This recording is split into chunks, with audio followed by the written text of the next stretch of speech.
Support for this program is provided by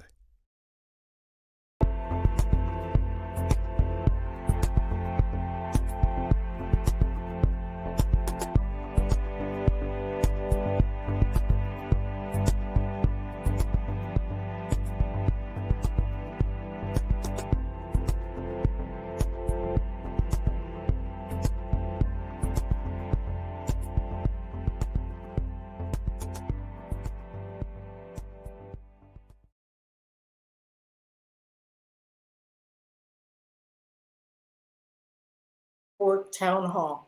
I'm Trudy Gallant-Stokes, sitting in for Will Glover, because this month we're talking about women in the workplace.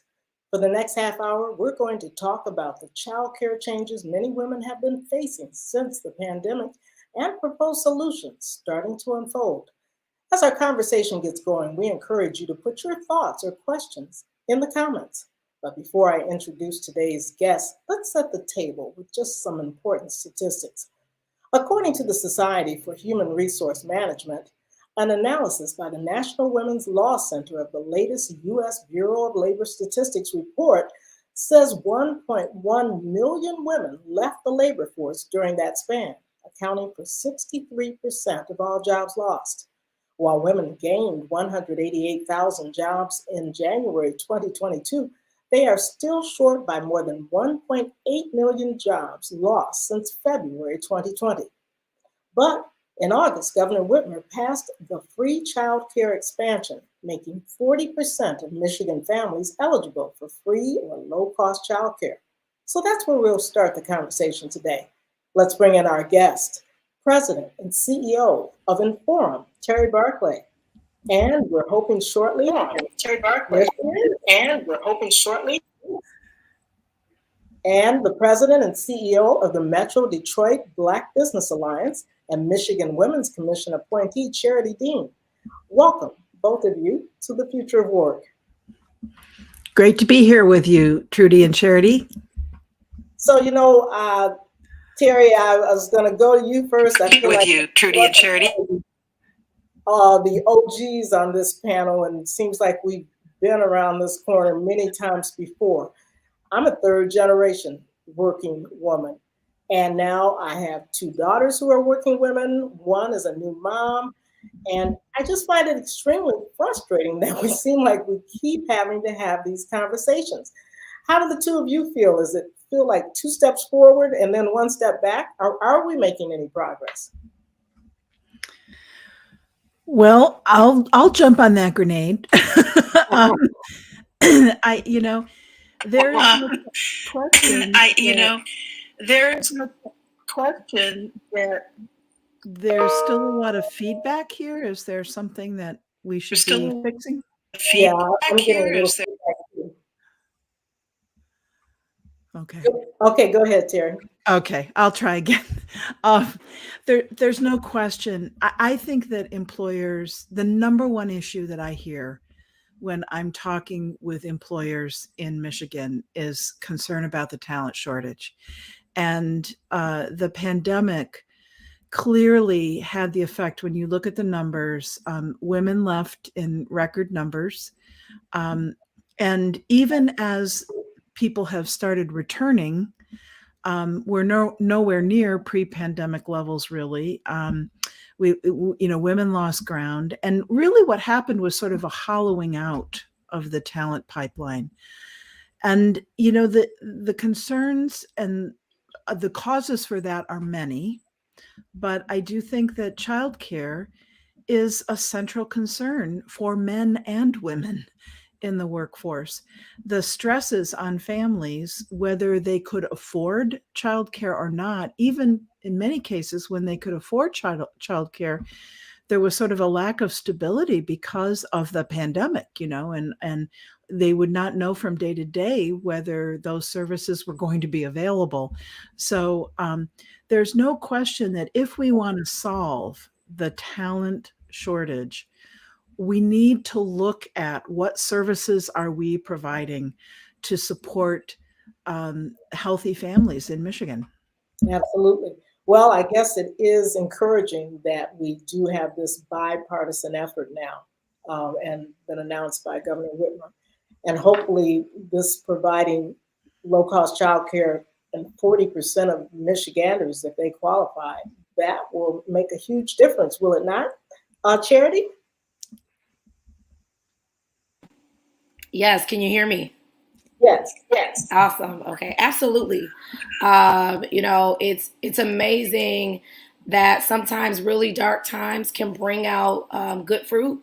And so that's what I think about when I think about all the ways in which this global pandemic highlighted inequities in our system, and especially so, but you're absolutely right. Expanding eligibility for childcare and having a bipartisan effort in order to do that is really one of the key solutions to help close this gap. I mean, we still have so much to go. Women unemployment rate is still higher than men's unemployment rate. But the first step is saying, how are we looking at who's eligible for assistance for childcare, right? And how do we make sure that even the working poor have access to this great resource? I think, as a Michigan Women's Commissioner, we spent a lot of time when the governor was first elected. We went around the state and we held conversations for women. And this is pre-pandemic. And we said, what are your issues? We had conversations in the UP. We had conversations in Grand Rapids. I hosted one in Detroit. And, back then, the Michigan Women's Commission was placed in civil rights.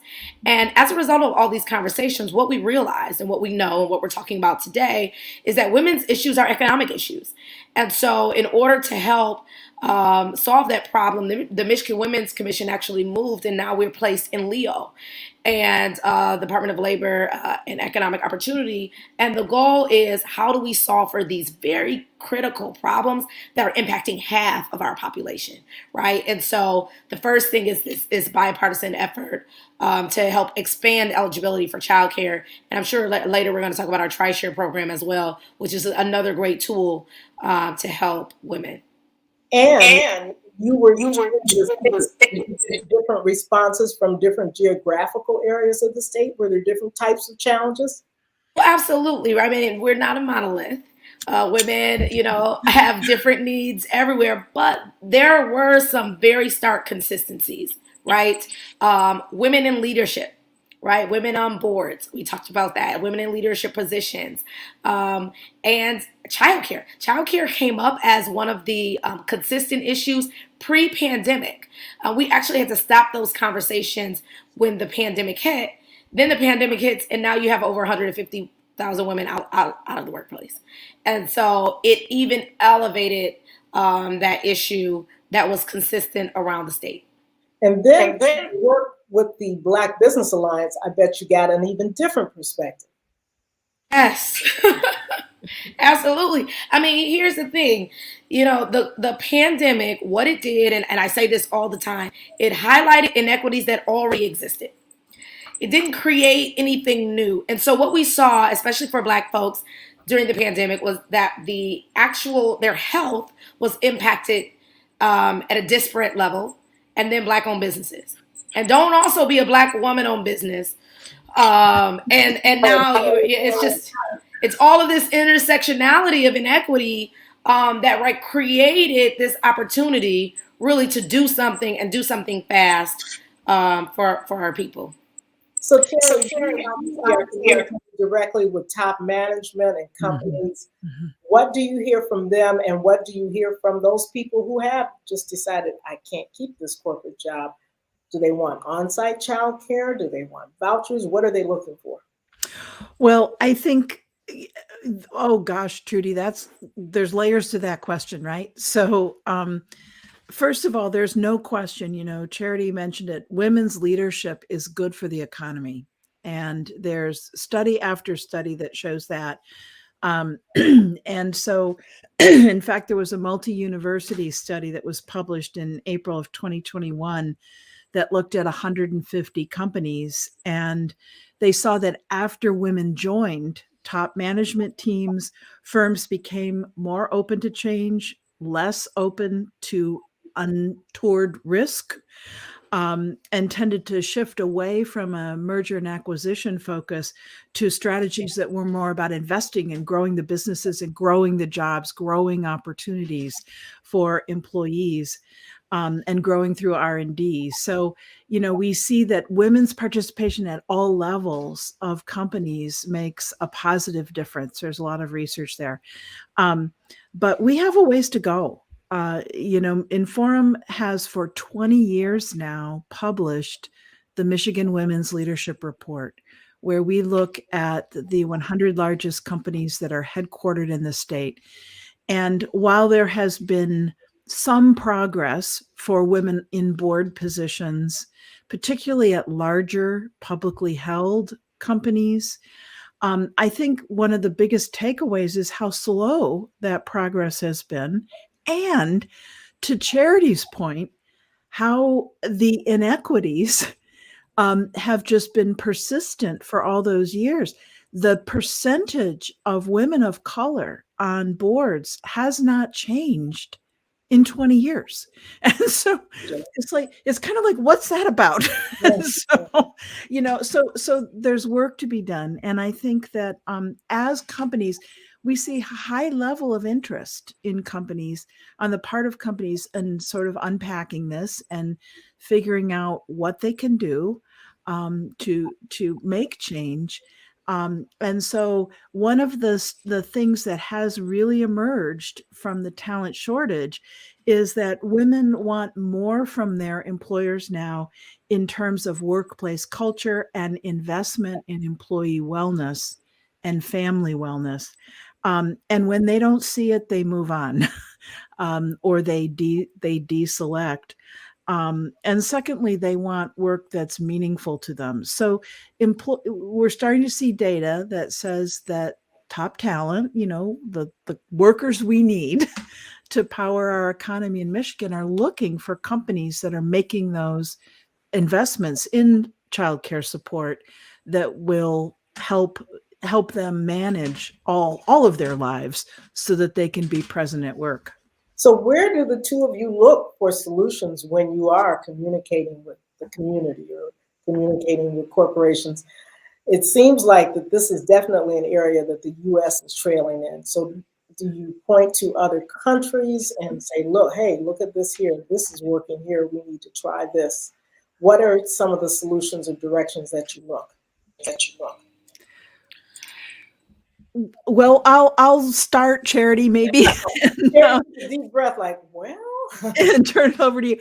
We definitely look at other countries. And part of why we do that is we have global giants that are headquartered here in Michigan and that do a significant amount of business in Michigan. So they're very familiar with how the policy works in other countries, which is very different than, in many cases, than the United States. And so I think that, some of those best practice examples are things that we need to continue to look at and elevate through work like Charities and that of the Michigan Women's Commission, which is so important to keep that front and center. What do people tell you? I'll tell you this. What we've seen work at least a little bit right now is our TriShare program. So this is a pilot. We piloted this idea that childcare is all of our responsibility, right? We come to that saying it's not just the state and the worker, but how do we engage employers, right? I mean, we talked a little bit about this. How do we engage employers so that they can have shared responsibility? And so we piloted this program in a few regions in the state, and it's been wildly successful. There was, I cannot remember because this is like third-hand testimonial, but we talked about this at our last commission meeting, and I almost got chills. There's this woman who was a receptionist and her boss wanted to promote her. She would not take the promotion because, one, there's childcare issues. Is my income now going to change such that I'm not eligible for childcare? And through our TriShare program, so the employer enters into this program and says, we're going to help cover cost of childcare for you. And the eligibility for that for a family of four is $90,000. So it's not, you don't have to now choose between, do I get a raise, and like now I can't afford childcare, and then it's partially covered by the state and then partially covered by the employee. So what happens? Well, that employee cost decreases, right? And now the worker is, she's eligible to get a raise, and she's covered our childcare costs. And so that's a program that was a pilot program. It was and so we're doing that across the region, and I think that's something that works. Awesome. That's a win-win situation. We want to make sure that this is not just a conversation between just the three of us. So please, we'd like people to join in on the chat. Tell us your stories, because I know, just like that situation you mentioned, Charity, that there are other situations like that. I know even my own daughter right now is having challenges being a nursing working mother and getting the support when she was traveling.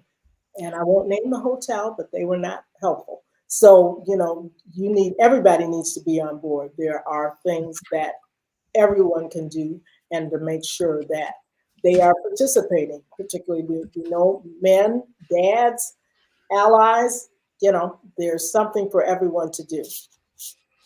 So out to hear from your comments and tell us your personal stories about how you've helped in the working arena.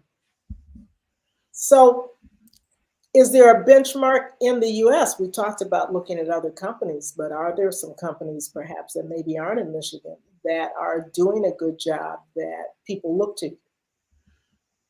Or are there other states, Charity, that the Women's Commission has worked with and shared ideas? I'll tell you this. I don't know much about where other states are in terms of dealing with this child care issue, but there is another state where I think, I am not going to say the wrong state, so I will not guess.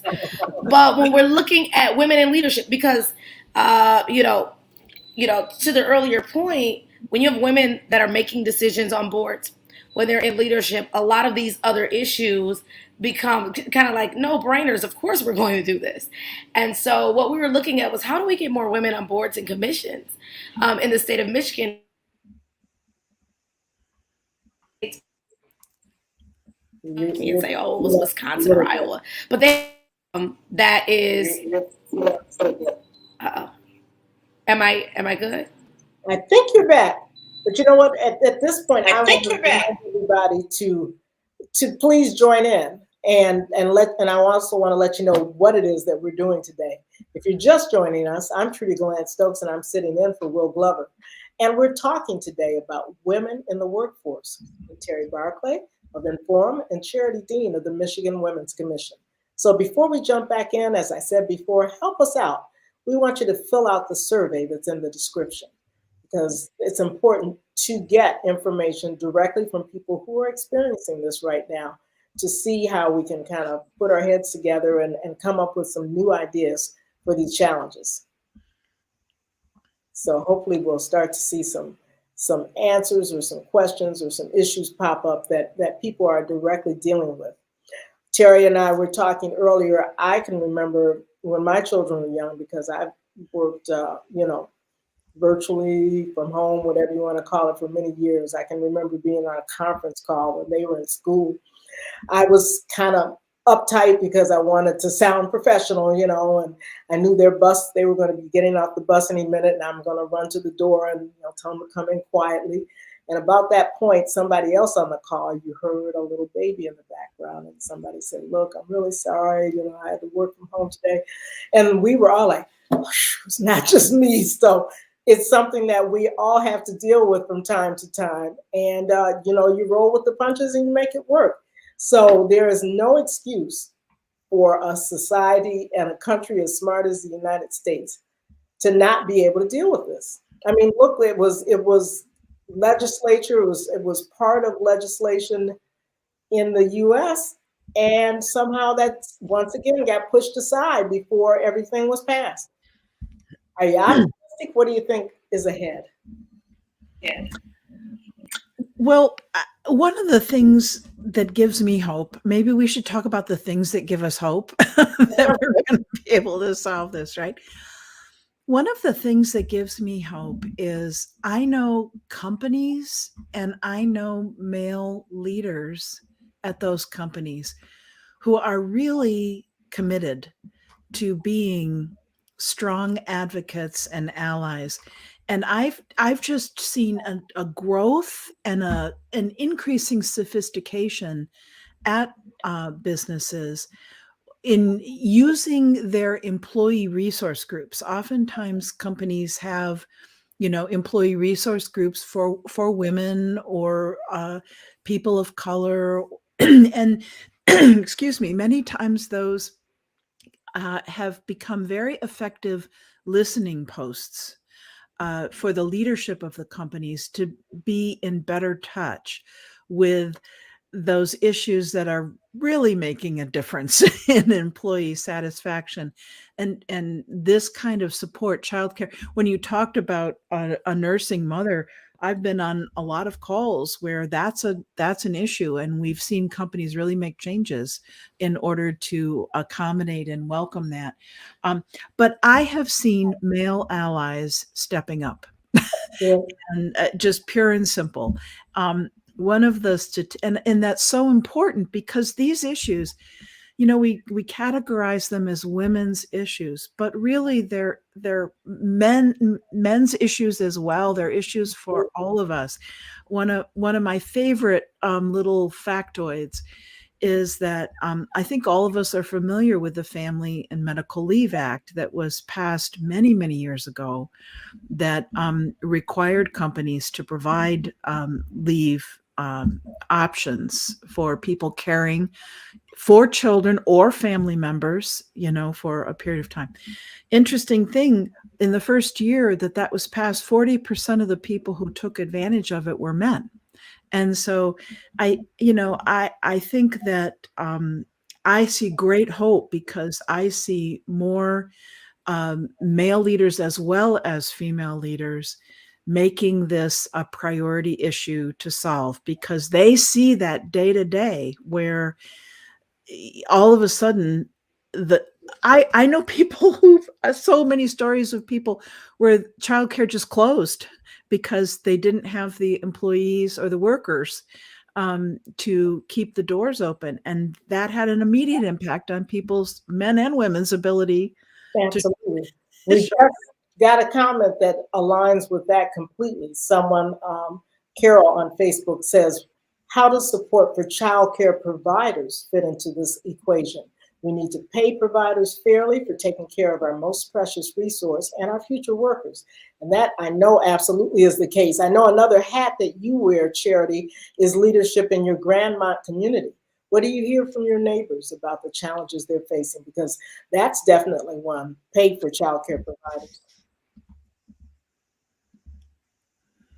Yeah, so much. I have so much to say on that issue, because first of all, childcare providers are small Black.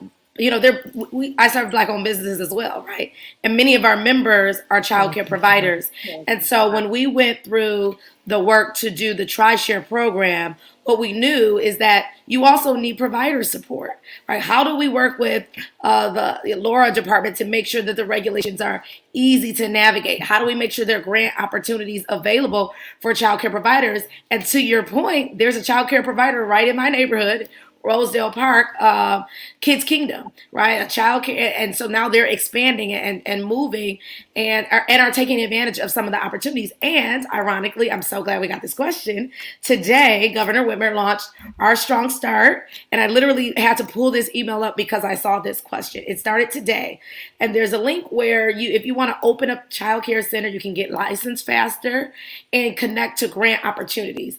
And so it opened today. It's a part of Laura, but it's called our Strong Start, and it's officially open today. Train navigators to help child care providers, because you're absolutely right. We need trained child care providers. We need to make it easy for them to open up child care centers. We need to give them funding so that they can do what it takes to take care of our babies. So it was a great question. I don't know, whoever asked that, that's great, because today was the day that program started. And is that on the state of Michigan website you mentioned? It's the state of Michigan. So I'm going to figure out a way to put it in the chat, or maybe I can go on Facebook. I'll figure out a way to put it there so that people can get that information.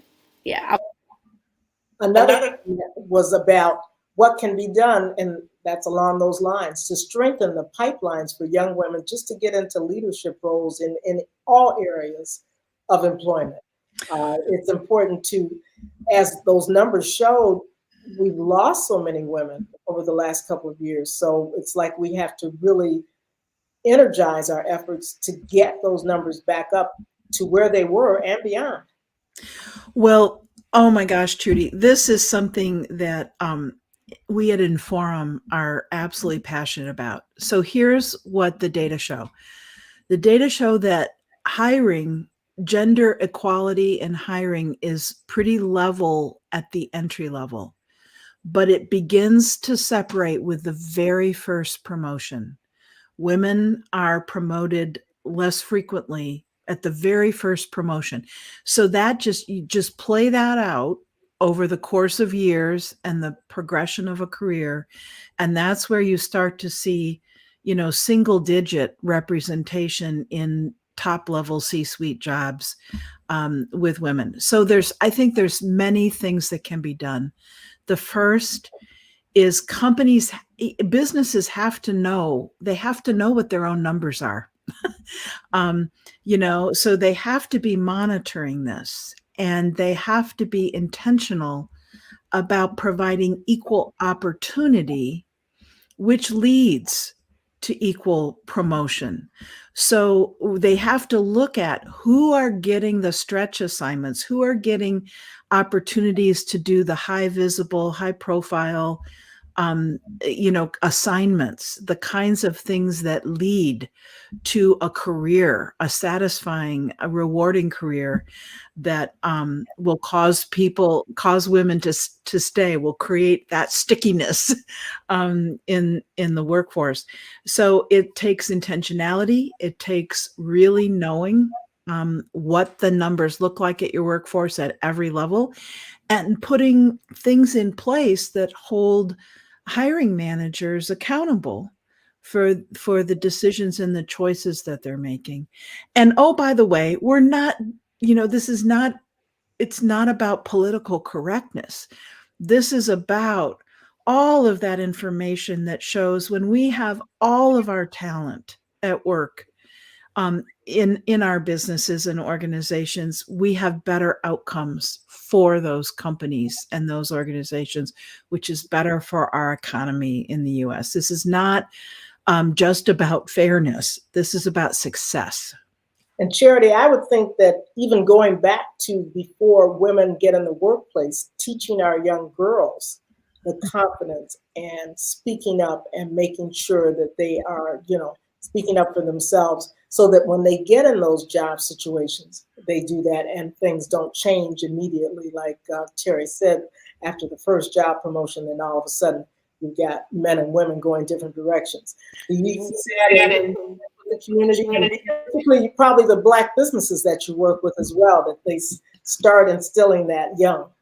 Absolutely. I mean, we host a summer internship program for young people where we match them and Black-owned business, and confidence and being able to advocate for yourself is important. But I think, like Terry said, this is an issue. It's a people issue, and so it's not just enough to say, "Hey, women, speak up for yourself." It's also enough to say, "Hey, men and women, when you are in positions of power, right? Always read." Oh, we lost you for a minute there.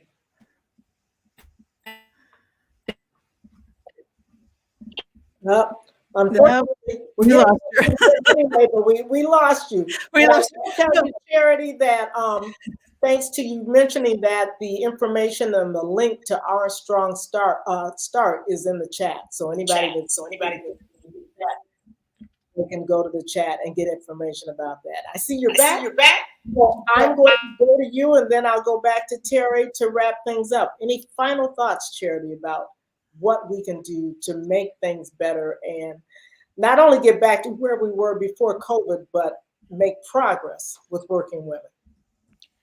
Well, it's simple. Women's issues are people issues. We all have a responsibility to make sure that we are leveling the playing field. And as a women's commissioner, I can't have final thoughts without saying thank you to Governor Whitmer for the progress that we've made in childcare through the expansion of the benefits, through our TRISHARE program, to make sure that we're doing our part. Excellent. I saw a quote from the governor talking about just that. It's often the biggest expense in a family's budget. And so now that we are, the state's able to provide free or low-cost childcare to more than 150,000 kids and their families, that should definitely make a difference. That's great. And we thank the legislature on both sides who supported it. Closing thoughts from you, Terry. Well, ditto to everything that Charity said. First of all, the thing that I would add to that, to women's issues are people issues, is women's issues are economic issues. They're about a successful economy. And if we're serious about about being successful as a country, as a state, as a community, and providing economic success for all, we need to have these issues factored in to decision making.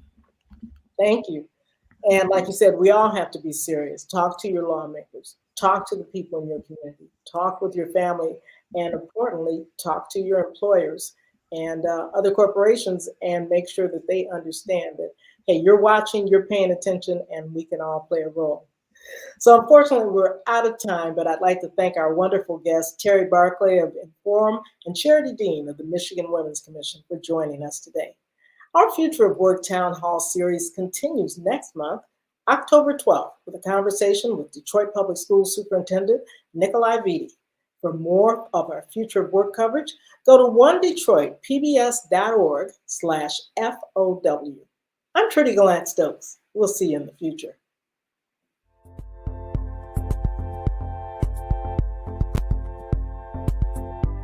You can find more at onedetroitpbs.org or subscribe to our social media channels and sign up for our One Detroit newsletter. Support for this program is provided by